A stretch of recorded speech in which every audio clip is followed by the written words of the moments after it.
RCB ఈ స్ట్రాటజీతో మాత్రం ముందు ముందు టోర్నమెంట్లో చాలా కష్టమైపోతుంది. షెపర్డ్ని స్టార్టింగ్ ప్లేయింగ్ లెవెన్లో పెడితే ఫస్ట్ బ్యాటింగ్ చేసేటప్పుడు సిక్స్త్ బౌలింగ్ ఆప్షన్ అసలు ఉండదు.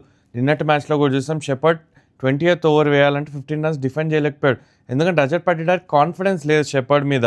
సుయాష్ బ్యాడ్ డే ఉండే, హేజల్వుడ్ బ్యాడ్ డే ఉండే, రసిక్దార్ ఓకే పర్ఫార్మెన్స్. అట్లాంటప్పుడు మీకు సిక్స్త్ బౌలింగ్ ఆప్షన్ ఉంటే చాలా హెల్ప్ అవుతుంది.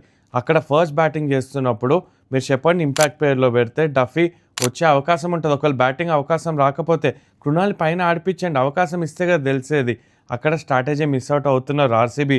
ఆ 175 కూడా ఒకవేళ డఫీ ఉంటే బహుశా డిఫెండ్ చేసుకునేవారేమో. సో ముందు ఫస్ట్ బ్యాటింగ్ చేస్తున్నప్పుడు షెపర్డ్ ఇంపాక్ట్ ప్లేయర్లో పెట్టి డఫీని ఆప్షన్ అయితే పెట్టుకోవచ్చు ఓపెన్, ఎట్లయితే ఎస్ఆర్హెచ్ చేశారు. లివింగ్స్టన్ ఇంపాక్ట్ క్రియేట్ చేయలేదు, కానీ థాట్ ప్రాసెస్ ఏంటంటే ఒకవేళ లివింగ్స్టన్ అవసరం లేకపోయి ఉంటే మధుశంక వచ్చేవాడు. సో ఆర్సీబీ కూడా అలాంటి ఆప్షన్స్ పెట్టుకోవాల్సిన అవసరం ఉంది.